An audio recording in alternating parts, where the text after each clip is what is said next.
안녕하세요. 옆반 남교사 조선생입니다. 오늘은 선생님들과 함께 교사에 전화 받는 방법에 대해서 이야기를 해보도록 할게요. 사회 초년생이라면 솔직히 말해서 새로운 환경에서 일을 하고 새로운 업무를 맡아서 할 때 솔직히 전화를 받는 것조차 그리고 전화를 거는 것조차도 그렇게 쉬운 일이 아닐 것 같습니다. 제가 신규 때를 생각해보면 전화가 교실로 오는데 이걸 어떻게 받아야 될지도 잘 모르겠고 전화를 어디로 걸어야 되는데 이걸 어떻게 걸어야 될지 어떤 이야기를 해야 될지 이런 거에 대해서 버벅거렸던 그런 기억이 있었어요. 그래서 오늘은 제가 선생님들께 조금이나마 도움을 드리고자 전화를 걸고 받는 방법에 대해서 이야기를 해보도록 하겠습니다. 조금 더 정확히 이야기를 하자면 전화를 걸 때 어떤 식으로 이야기를 하면서 걸어야 되는지 그리고 전화를 받을 때는 어떤 식으로 이야기를 하면서 받아야 되는지 그런 부분에 대해서 한번 이야기를 해보도록 할게요.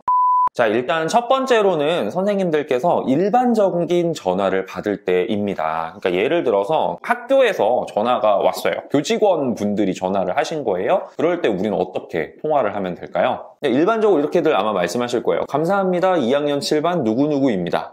또는 감사합니다. 방과후부 누구누구입니다. 이런 식으로 말씀을 하실 거예요. 맞아요. 이렇게 하시면 돼요. 직원 간의 통화는 이렇게 어렵지가 않습니다. 근데 우리가 주의해야 할 거는 학교 밖에서 걸려오는 전화예요. 학교 밖에서 걸려오는 전화라는 걸 선생님이 구분해내실 줄 알아야 되는데 구분해내는 방법이 두 가지가 있습니다. 첫 번째는 뭐냐면 이제 학교별로 전화들이 이 융합교육 통신망이라 그래서 이 컴퓨터 메신저와 연동이 돼 있는 시도들이 있어요. 그런 지역들 같은 경우는 이제 발신자의 전화번호가 뜨게 되어 있습니다. 근데 이 전화번호가 뜨는데 학교 전화번호가 아니고 외부 핸드폰 번호라든지 이제 그런 거를 확인을 하시면 이제 외부에서 전화가 왔구나 라고 우리가 파악을 할 수가 있는 거예요. 발신자 번호가 표시되지 않는 전화라고 했을 때는요. 이때는 전화 벨소리가 다소 달라져요. 교내에서 걸려오는 내선 전화 같은 경우는 전화 벨소리가 일반적으로 좀 짧은데 외부에서 걸려오는 경우는 전화 벨소리가 길어지는 그런 전화기들을 학교에서 많이 쓰거든요. 선생님들께서 한번 테스트를 해보시면 좋을 것 같아요. 학교 내에서 걸려오는 전화가 올 때 그 벨소리의 길이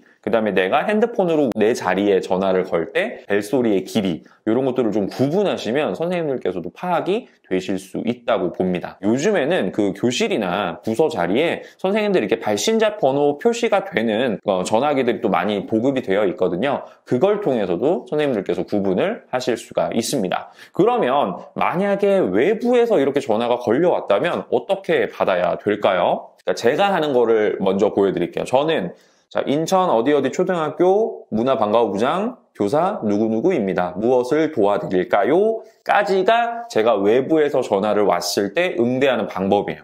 요거는 제가 교실에서 받더라도 저는 이렇게 받아요, 전화를. 그러면 선생님들께서는 나는 뭐 부장도 아니고 개원인데 그럼 어떻게 받으면 될까요? 그냥 부장도 아니시고 그냥 편하게 받겠다. 내 업무에 대해서 뭐 굳이 뭐 밝힐 필요는 없겠다라고 생각을 하시면 감사합니다. 어디 초등학교 교사 누구누구입니다. 무엇을 도와드릴까요? 이런 식으로 받으시면 돼요. 아니면은 뒤에 뭐 무엇을 도와드릴까요는 좀 약간 낯간지럽다 하시면 빼셔도 돼요. 근데 일반적으로 우리 학교라는 곳이 공공기관이기 때문에 학부모님이든 업체 관계자든 뭐 민원인이든 전화가 왔을 때 선생님이 어느 정도는 친절하게 응대를 해주는 게 좀 필요해요. 그러다 보니까 저 같은 경우는 무엇을 도와드릴까요까지는 넣습니다. 그래서 선생님들께서도 한번 좀 활용을 해보시면 좋을 것 같아요. 그래서 외부에서 전화가 올 때는 이렇게 받으시면 돼요.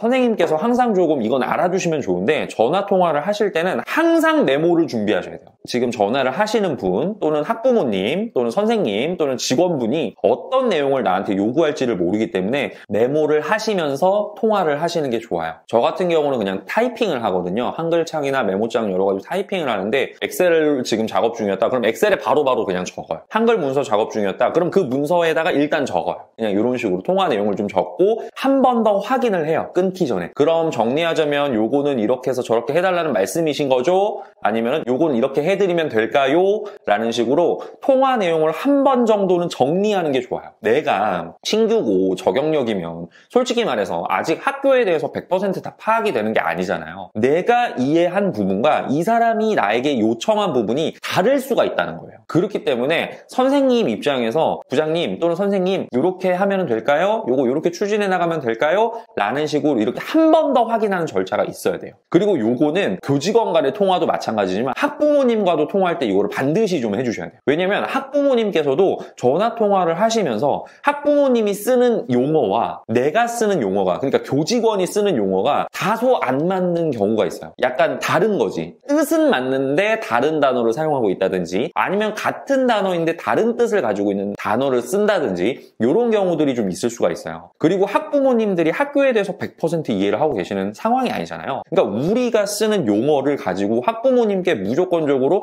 그럼 알겠습니다, 이렇게 할게요 라고 하는 거는 옳지 않고, 학부모님이 정확하게 이해를 하셨는지, 그럼 요청에 대해서 내가 답변을 정확하게 했고, 그다음에 학부모님께서 정확하게 이해를 하셨는지 그걸 한 번 더 확인해야 되고, 학부모님께 제가 뭐 예를 들어서 뭔가를 안내해 드려야 된다라는 게 있을 때, 그럼 학부모님 요청하신 거는 요 부분에 대한 것일까요? 제가 한 번 더 확인해도 될까요? 그럼 요거 맞을까요? 그럼 요렇게 추진하면 될까요? 이렇게 알려드리면 될까요? 라고 한 번 더 확인하시는 작업을 반드시 해주셔야 돼요. 요 작업을 하고 안 하고가 평상시에는 그렇게 큰 문제가 되진 않을 수 있지만, 나중에 정말 중요한 일을 처리할 때는 선생님들께서 괜히 곤혹을 치르시는 상황이 벌어질 수도 있기 때문에 요거는 제가 힘줘서 말씀드리도록 하겠습니다. 자, 그리고 한 가지 또 팁을 좀 알려드리면, 일 잘한다는 티를 내는 팁이에요. 예를 들어서 선생님이 나이스 담당 선생님이라고 해볼게요. 어떤 선생님이 선생님 생활기록부 교과학습 발달사항 이런 식으로 적으면 될까요? 라고 문의가 들어왔다고 해볼게요.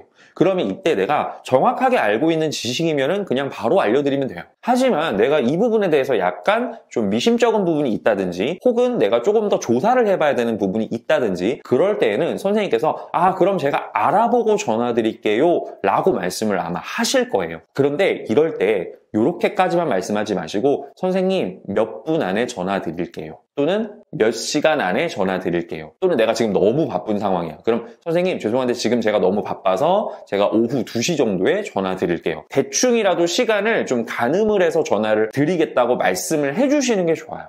이거는 선생님들한테 뿐만 아니라 학부모님들한테도 좋아요. 학부모님들 같은 경우가 이런 거에 대해서 좀 알아봐 주시겠어요? 저 이거 좀 해도 될까요? 라고 했을 때 제가 바로 즉각적으로 답변을 드릴 수 있는 부분이 아니라, 내가 뭔가를 알아봐서 안내를 해드려야 되는 부분일 때는 학부모님께 무한정 기다리게 해드릴 수는 없는 거잖아요. 학부모님께서도 바쁘시고 이러신 분들이 많으시다 보니까 정확하게 학부모님 그럼 제가 30분 안으로 전화 드리겠습니다, 1시간 안으로 전화 드리겠습니다, 또는 제가 지금 좀 다른 업무 중이라 뭐 오후 2시까지 연락드리도록 하겠습니다. 그러면은 학부모님께서 불안해하지 않으신다고, 그때까지 기다리고 계세요. 그리고 좀 오래 걸리더라도 내가 약속한 시간까지만 말씀을 드리면 되니까, 시간이 좀 길어지더라도 학부모님이 불안해하거나 학교에 따로 불만을 제기하거나 민원을 제기하거나 이런 것들이 줄어들 수가 있는 거예요. 그렇기 때문에 선생님들이 요거는 꼭 좀 해주셨으면 좋겠어요. 다시 전화를 드려야 될 때는 몇 시까지 전화 드리겠습니다, 또는 몇 분 안에 안내해 드리겠습니다, 이런 식으로 정확하게 시간 약속을 간단하게라도 해주시는 게 좋습니다. 그렇게 하시면 전화를 받으시는 분들이 조금은 더 안심하고 내용을 기다릴 수 있으니까,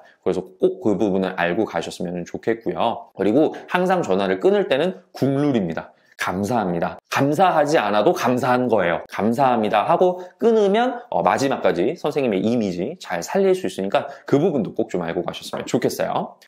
자, 그 다음에 이번에는 선생님께서 전화를 할 때 어떻게 하면 되는지 알아보도록 할게요. 자, 일단은 선생님께서 학부모님께 전화를 드리던지, 또는 뭐 우리 학교와 거래하고 있는 업체 관계자와 전화를 한다든지, 또는 교육청의 뭐 주무관님이라든지 장학사님, 어떤 기관의 연구사님과 통화를 하는 일이 분명히 있을 겁니다. 그때 선생님께서 어떻게 전화를 하는지 말씀을 드릴게요. 일단은 학교 내부에 있는 분하고 통화할 때는 뭐 안녕하세요 부장님, 저 누구 몇 학년 몇 반 누구누구입니다, 무슨 업무 담당 누구누구입니다 라고 그냥 편하게 말씀하시면 돼요. 근데 우리가 만약에 외부에 있는 사람이랑 통화를 해야 된다, 그리고 내가 걸어야 된다 라고 했을 때는 그때 내가 전화를 하는 목적에 맞게 나를 설명해 줘야 돼요. 예를 들어서 우리 반 학생의 학부모님께 전화를 드린다. 그러면 어머니 안녕하세요, 저 인천 어디 초등학교 2학년 7반 담임교사 조 누구누구입니다 라고 이야기를 하는 게 맞아요. 이 어머님한테는 내가 굳이 방과후 부장이고 내가 무슨 업무를 하고 있고 요거에 대해서는 말씀을 드릴 필요가 없잖아요. 근데 제가 만약에 방과후 학교 관련돼 가지고 어떤 어머님께 전화를 드린다 라고 했을 때는 어머님 안녕하세요, 저 인천 어디 초등학교 방과후 부장 누구누구입니다 라고 말을 하는 게 맞아요. 아까는 제가 담임으로서 전화를 드렸으니까 담임교사 누구누구입니다, 근데 여기서는 지금 방과 후 학교 업무 담당자로서 전화를 드렸으니까 어디 초등학교 방과 후 학교 담당 또는 방과 후 학교 부장 누구누구입니다 라고 말씀을 이렇게 드리는 거거든요. 그래서 요거를 좀 구분해서 말씀을 하시는 게 좋아요. 내가 이렇게 구분을 해서 전화를 해야지 학부모님께서도 내가 문의를 했던 거, 이 선생님이 요 부분에 대해서 이야기를 하시려고 하는구나 라고 마음의 준비를 하게 되어 있어요. 그래서 이런 것들은 우리가 약간 배려해주는 입장으로서 하는 거니까 선생님들께서도 이 부분은 꼭 알고 가셨으면 좋겠습니다. 이제 뭐 업체 관계자라든지 교육청에 있으신 뭐 직원분들이라든지 장학사 전문직분들이라든지 이런 분들이랑 통화를 할 때도 전화하는 목적에 맞게 자신의 신분을 정확하게 밝힐 수 있었으면 좋겠습니다. 그래서 선생님들이 이 부분은 꼭 좀 알고 가셨으면 좋겠어요. 자, 오늘 말씀드릴 내용은 여기까지입니다. 사회 초년생으로서 어느 조직에서 들어가서 일을 하건 간에 이렇게 전화를 받는 것 하나도 솔직히 말하면 쉬운 일은 아닙니다. 처음에 정말 어렵고 힘들고 두렵고 이러잖아요. 오늘 말씀드린 내용 통해서 선생님들께서 혹시 내가 전화 받는 습관에서 잘못된 거는 없었는지 한 번쯤은 생각해 보시고 전화 받으실 때 제가 오늘 말씀드린 내용 잘 활용해 보시면 좋겠습니다. 그럼 전화 받으실 때 조금 더 자신감 있게 받으실 수 있을 거라고 생각을 해요. 그리고 조금 더 유연하게 통화하실 수 있을 것 같습니다. 오늘 말씀드린 내용들 중에서 궁금하신 내용 있으시거나 다른 이견 있으신 분들 그리고 뭐 다른 의견, 궁금증 아무거나 다 좋습니다. 주제 추천도 받고 있고 선생님들 교직생활 관련해서 또 궁금하신 점 있으시면 언제든지 댓글로 남겨주시면 제가 성심성의껏 답변 드리고 콘텐츠 제작하는 데 참고하도록 하겠습니다. 저는 다음에 더욱더 나은 교육 관련 콘텐츠로 선생님들 찾아뵙도록 할게요. 이상 물러가도록 하겠습니다. 옆반 남교사 조선생이었습니다. 감사합니다.